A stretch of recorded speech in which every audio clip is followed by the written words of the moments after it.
Hello friends, आशा करते हैं आप सब अच्छे होंगे। दोस्तों, महाकाश विज्ञान का एक ऐसा अंग है जिसका खोज कभी ना खत्म होगा ना ही होने वाला है। जितने दिन बीतेंगे उतने ही नए खोज मिलते रहेंगे। लेकिन हम और आप स्पेस के बारे में कितना जानते हैं? बहुत कम। मगर हम आपको महाकाश और ब्रह्मांड से जुड़े कुछ ऐसे बातें बताएंगे जो शायद आपको मालूम ना हो। तो देखते रहिए गेन न्यूज़ का ये एपिसोड। और अगर आप इस चैनल पर नए आए हैं तो सब्सक्राइब करके नोटिफिकेशन बेल को ज़रूर प्रेस कर दीजिएगा।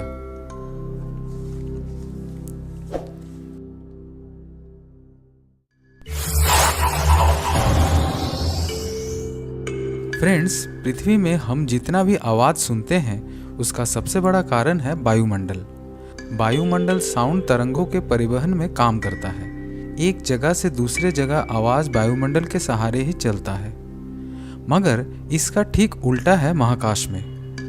स्पेस में कोई वायुमंडल नहीं होता।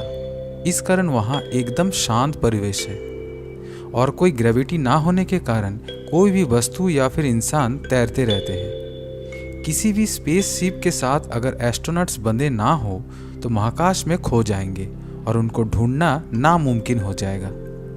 हाँ, और एक बात, आप लोगों को लग रहा होगा कि अंतरिक्ष यात्री पृथ्वी से तब कैसे संपर्क करते होंगे। तो चलिए इसका जवाब भी दे देते हैं। रेडियो तरंगों से। रेडियो वेव के सहारे अंतरिक्ष यात्री धरती में बने स्पेस स्टेशन के साथ संपर्क साधते हैं। हम सबको पता है कि बुध यानी मरकरी ग्रह सूरज के नज़दीक है, तब ज़रूर इसका तापमात्रा अन्य ग्रहों के मुकाबले सबसे ज़्यादा होगा।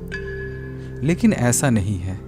मरकरी में वायुमंडल प्रॉपर ना होने के कारण सूरज से निकला तापमात्रा वहाँ नहीं रुकता बल्कि वापस फैल जाता है। सौरमंडल में सबसे ज़्यादा टेम्परेचर होता है वेनस में।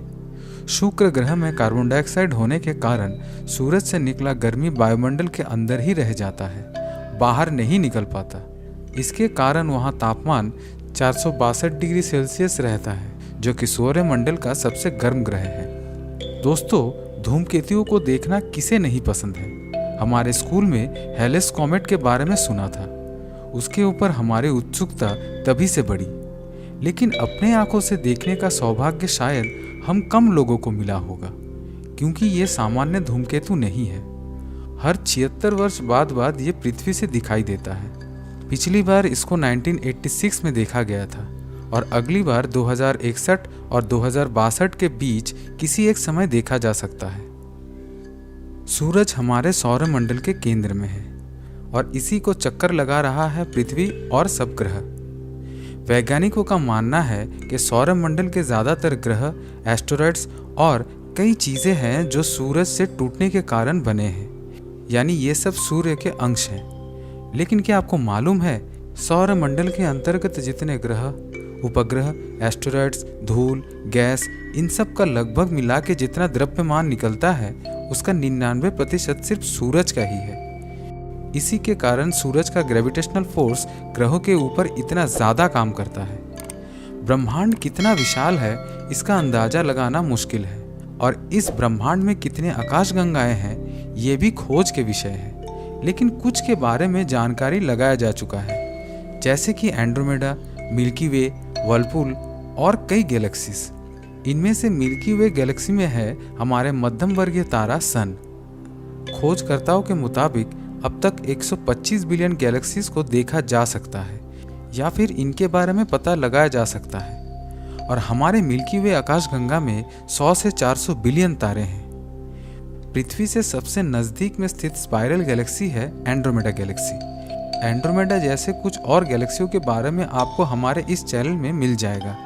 अब आते हैं पृथ्वी से सबसे दूर में स्थित गैलेक्सी GN-Z11 पे। ये सप्तर्षि तारा मंडल के अंतर्गत हाई रेडशिफ्ट आकाशगंगा है, जो 32 बिलियन लाइट ईयर्स दूरी में स्थित है। करमान लाइन एक ऐसा अंतर्राष्ट्रीय मान है जिससे पृथ्वी का वायुमंडल और अंतरिक्ष में सीमा और उनके बीच का फासला नापा जाता है। फेडरेशन एरोनॉटिक इंटरनेशनल के मुताबिक सी लेवल से 100 किलोमीटर ऊपर वाले रेखा से करमान लाइन शुरू होता है, लेकिन नासा और यूएस एयरफोर्स इसे नहीं मानते।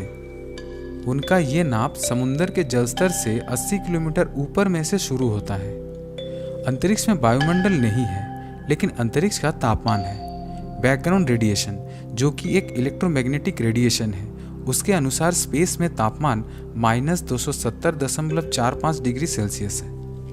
दोस्तों, वेनस को अपने एक्सिस में एक चक्कर घूमने के लिए 243 पृथ्वी दिवस के बराबर समय लगता है, लेकिन सूरज के चारों ओर घूमने में 224.7 पृथ्वी दिवस लगता है। सच में दोस्तों, कितना स्लो है ये वेनस। जानते हैं दोस्तों, अंतरिक्ष में एक ही प्रकार का दो धातु किसी भी कारण अगर मिल जाता है तो वो स्थायी रूप से मिलके एक ही हो जाता है।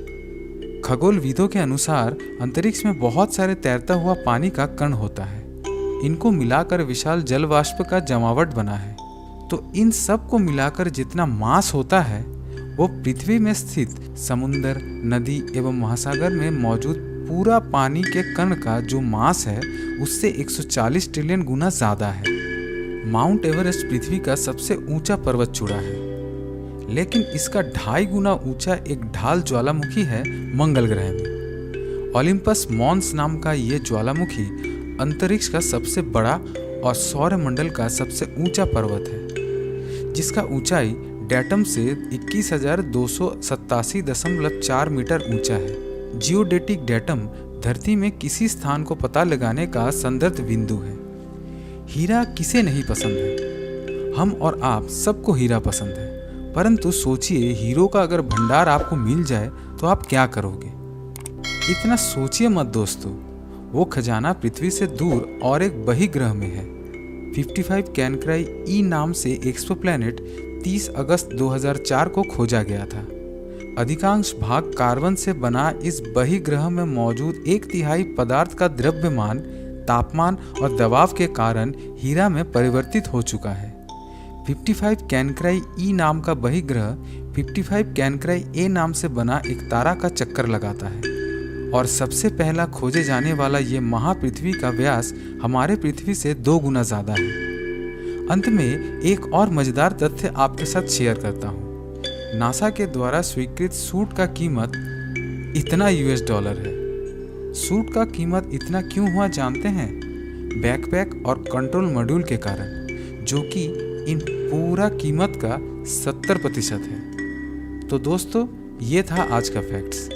फिर मिलते हैं अगले एपिसोड में, लेकिन जाने से पहले वीडियो को लाइक और शेयर करना ना भूलें। धन्यवाद।